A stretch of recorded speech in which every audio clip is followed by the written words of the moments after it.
lebih ramai lagi. Mari terlebih dahulu kita bersatu di dalam doa, persiapkan hati kita. Berbicaralah kepada setiap kami melalui firman-Mu dalam nama Bapa, Putra, dan Roh Kudus. Amin.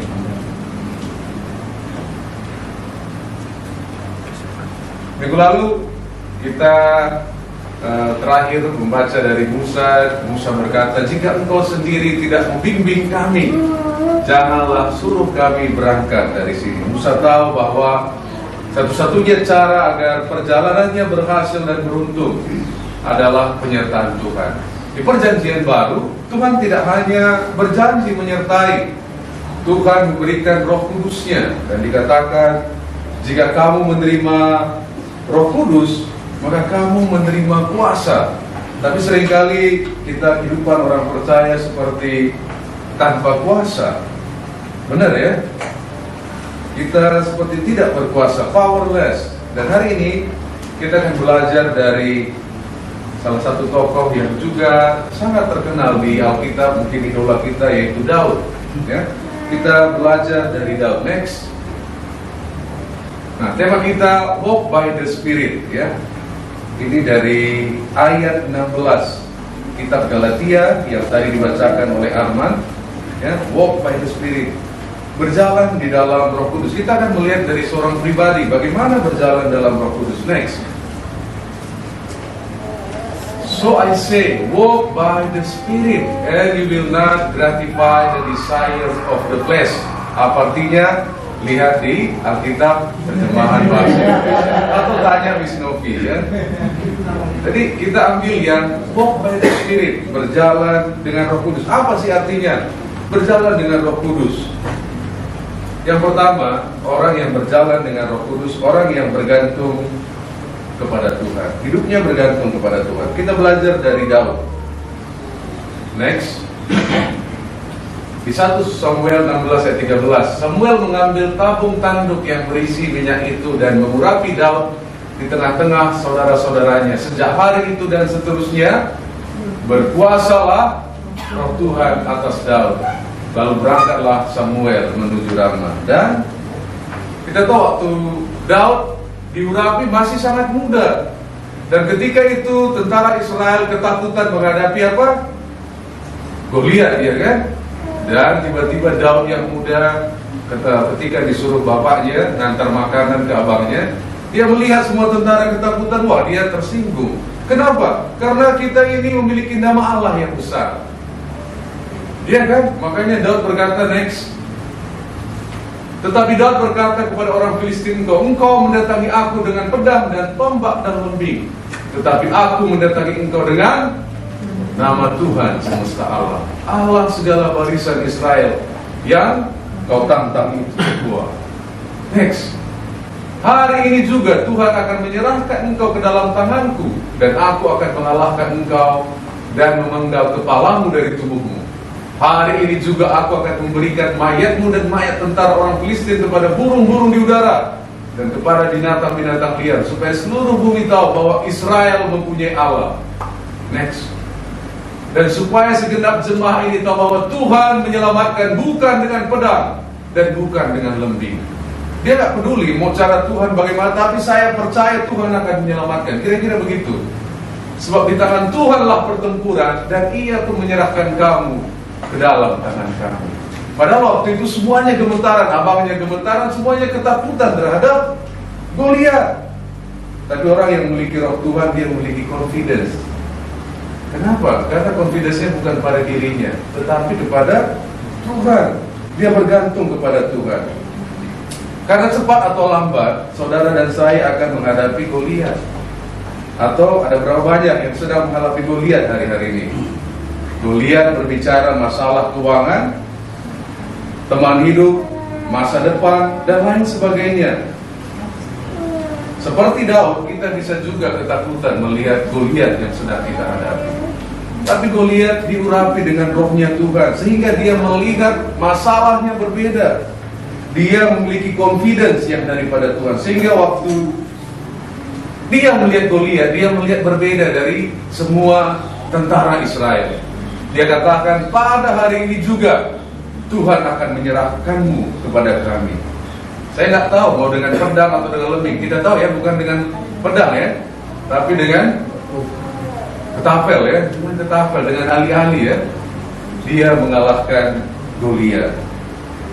Nah, dan tidak hanya ketika dia maju berperang, ketika dia menjadi buronan Saul dan buronan Palestina ya. Ini sikap Daud yang luar biasa. Dikatakan bahwa lalu bertanyalah Daud kepada Tuhan, apakah aku akan pergi mengalahkan orang Filistin itu? Lalu bertanya pula lah Daud kepada Tuhan, maka Tuhan menjawab dia. Apapun kondisinya, Daud tanya Tuhan. Dia bergantung kepada Tuhan. Orang yang berjalan dengan roh, ketika dia diurapi, nggak serta-merta, wah aku sudah diurapi dan dia lakukan apapun dia mau. Lalu bertanyalah Daud kepada Tuhan. Nah, di pasal berikutnya, next, ini ketika Saul sedang ingin ke WC, ke toilet yang paling besar waktu itu ya, dia masuk goa. Dan ada kesempatan bagi Daud dan pasukannya untuk membunuh Saul. Makanya dikatakan di ayat 6, kemudian berdebar-debarlah hati Daud karena ia telah memotong panca Saul. Kenapa? Karena Daud sangat menghormati Saul, sekalipun Saul ingin membunuhnya. Lalu berkatalah ia kepada orang-orangnya, dijauhkan Tuhanlah kiranya daripadaku untuk melakukan hal yang demikian kepada Tuanku, kepada orang yang diurapi Tuhan, yang menjamah dia, yakni menjamah dia, sebab dialah yang diurapi Tuhan. Padahal semua tentaranya katakan, udah Daud raja-raja lah, udah sulit sekali kau dibuat. Tapi Daud memotongnya pun udah berdebar-debar. Takut, kenapa? Yang dia takuti adalah pengurapan dari Tuhan. Nah, orang yang berjalan di dalam roh, dia bergantung kepada Tuhan. Nah, yang berikutnya kita akan belajar bagian 2, orang yang berjalan di dalam roh, orang yang hidup di dalam pertobatan. Kita tahu ketika Saul berumur 50 tahun pada masa kejayaannya ya kan, dia diurapi belasan tahun. Setelah itu kurang lebih 15 tahun dia menjadi raja, kurang lebih umur 30 tahun. Dan setelah itu umur 50 tahun sudah mulai sukses, kerajaan disatukan dan dia mulai di masa keemasannya, kejayaannya. Apa yang terjadi? Pada pergantian tahun, pada waktu raja-raja biasanya maju berperang, maka Daud menyuruh Yoab maju beserta orang-orangnya dan seluruh orang Israel. Mereka memusnahkan Bani Amon dan mengepung kota Rabah, sedang Daud sendiri tinggal di Yerusalem. Nah, kadang-kadang kita bisa berjalan bersama Tuhan, tapi kalau semua sudah berjalan dengan baik, seringkali kita membuat keputusan yang salah. Ini yang dialami oleh Daud. Next, sekali peristiwa pada waktu petang ketika Daud bangun dari tempat pembaringannya lalu berjalan-jalan di atas soto istana. Tampak kepadanya dari atas soto itu seorang perempuan sedang mandi. Perempuan itu sangat elok rupanya. Lalu Daud menyuruh orang bertanya tentang perempuan itu, dan orang berkata, itu adalah Betsyeba binti Eliam, anaknya Eliam. Ini juga pahlawannya Daud, istri Uria orang Het itu. Uria juga panglimanya Daud. Jadi Betsyeba ini bukan perempuan biasa, dia dikenal oleh orang. Lalu Daud membuat keputusan yang sangat bodoh. Next, sesudah itu Daud menyuruh orang mengambil dia. Perempuan itu datang kepadanya, lalu Daud tidur dengan dia. Perempuan itu baru selesai bersihkan diri dan kenajisannya. Kemudian pulanglah perempuan itu ke rumahnya, lalu mengandunglah perempuan itu dan disuruhnya memberitahukan kepada Daud, demikian aku mengandung. Mulai hari itu kehidupan kerajaan Daud, keluarga Daud tidak normal lagi. Memang dosanya diampuni, tapi konsekuensi dari dosa itu ada. Kita tahu kan, anak yang dikandung itu mati, dan Absalom anaknya, ada anaknya yang menyiduri anaknya, iya kan, Daud kan. Kata ya, jadi kata Onani itu salah satu anaknya Daud, Onan, ya. Jadi dan Absalom sendiri, maaf kata ini, dan anak saya skip aja. Anda baca di Alkitab ini, keluarganya nggak pernah sama lagi sejak hari itu, karena keputusannya yang salah. Akhirnya apa yang terjadi? Daud dikonfrontasi oleh Nathan. Next. Tuhan mengutus Nathan kepada Daud. Ia datang kepada Daud dan berkata kepadanya, ada dua orang dalam suatu kota, yang seorang kaya, yang lain miskin. Si kaya mempunyai sangat banyak kambing domba dan lembu sapi. Next. Si miskin tidak mempunyai apa-apa selain dari seekor anak domba betina yang kecil yang dibeli dari peliharaannya. Anak domba itu menjadi besar padanya bersama-sama dengan anak-anaknya, makan dari suapnya dan minum dari pialanya dan tidur di pangkuannya, seperti seorang anak perempuan baginya. Pada suatu waktu orang itu mendapat tamu dan ia merasa sayang mengambil seekor kambing dari dombanya atau lembunya untuk memasaknya bagi pengembara yang datang kepadanya itu. Jadi ia mengambil anak domba betina kepunyaan si miskin itu dan memasaknya bagi orang yang datang kepadanya itu. Lalu Daud menjadi sangat marah karena orang itu, dan ia berkata kepada Nathan, demi Tuhan yang hidup, orang yang melakukan itu harus dihukum mati. Dan anak domba betina itu harus dibayar gantinya 4 kali lipat karena ia telah melakukan hal itu dan oleh karena ia tidak kenal belas kasihan. Maka jawab Nathan, kemudian berkatalah Nathan kepada Daud, engkaulah orang itu. Beginilah firman Tuhan Allah Israel, akulah yang mengurapi engkau menjadi raja atas Israel, dan akulah yang melepaskan engkau dari tangan Saul. Ayat 9, mengapa engkau menghina Tuhan dengan melakukan apa yang jahat di matanya? Uria orang yang itu kau biarkan tewas dengan pedang, istrinya kau ambil menjadi istrimu, dan dia sendiri telah kau biarkan dibunuh oleh pedang Bani Ammon. Daud dikonfrontasi oleh Nathan.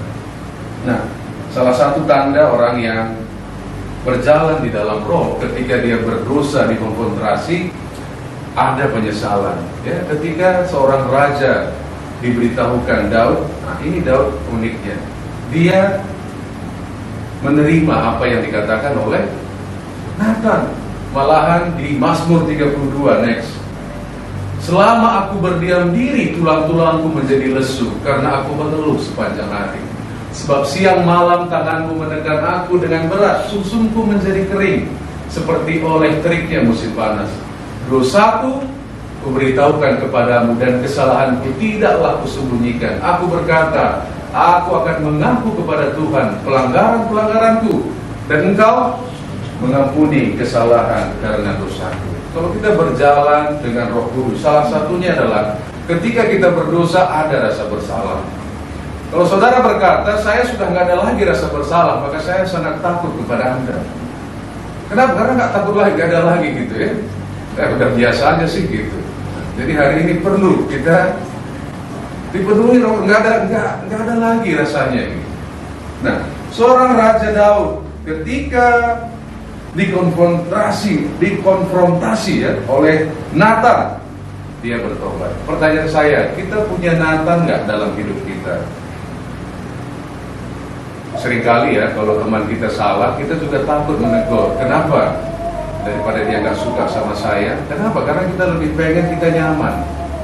Benar ya? Tapi orang yang sayang kepada kita, dia nggak akan pikirkan dirinya, tapi demi dia harus dikonfrontasi. Kalau tidak, Daud akan tidak menyadari dosanya. Kalau kita nggak punya orang yang menjadi Nathan dalam hidup kita, ikut fellowship ya. Jadi nanti biar dikasih tahu apa yang perlu di dalam hidup kita untuk kita perlu bertobat. Dan setiap minggu kita di sini ya, pengakuan dosa ya, benar ya, di gereja ada. Tapi bukan untuk rutinitas, tapi kita perlu renungkan apa yang perlu kita ubah. Next. Lalu berkatalah Daud kepada Nathan, aku sudah berdosa kepada Tuhan. Dan Nathan berkata kepada Daud, Tuhan telah menjauhkan dosamu itu, engkau tidak akan mati. Walaupun, kenapa dia tidak akan mati? Karena dia membunuh kan. Walaupun demikian, karena engkau dengan perbuatan ini telah sangat menista Tuhan, pastilah anak yang lahir bagimu itu akan mati. Dan Daud bertobat. Dari mana kita tahu dia bertobat? Di Mazmur 51. Ya, ketika Nabi Nathan datang kepadanya setelah ia mengampiri Betseba, kasihanilah aku ya Allah menurut kasih setiamu.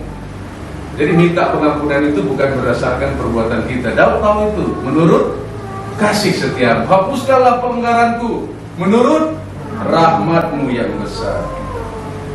Daud minta ampun, dia bertobat. Nah, bagaimana cara bertobat? Next. Sebelum ini ya. Saya bacakan, mungkin sebenarnya nggak ada. Cara bertobat yang pertama, mengakui dosa. Yang kedua, bertanggung jawab. Jangan salahkan orang lain. Daud nggak bilang kan, kenapa dia mandi pas aku di atas, enggak kan? Iya kan, salah waktunya dia Tuhan gitu. Iya kan, enggak. Dia mengambil tanggung jawab, aku berdosa, dan menerima konsekuensinya. Yang ketiga, menerima pengampunan dari Tuhan.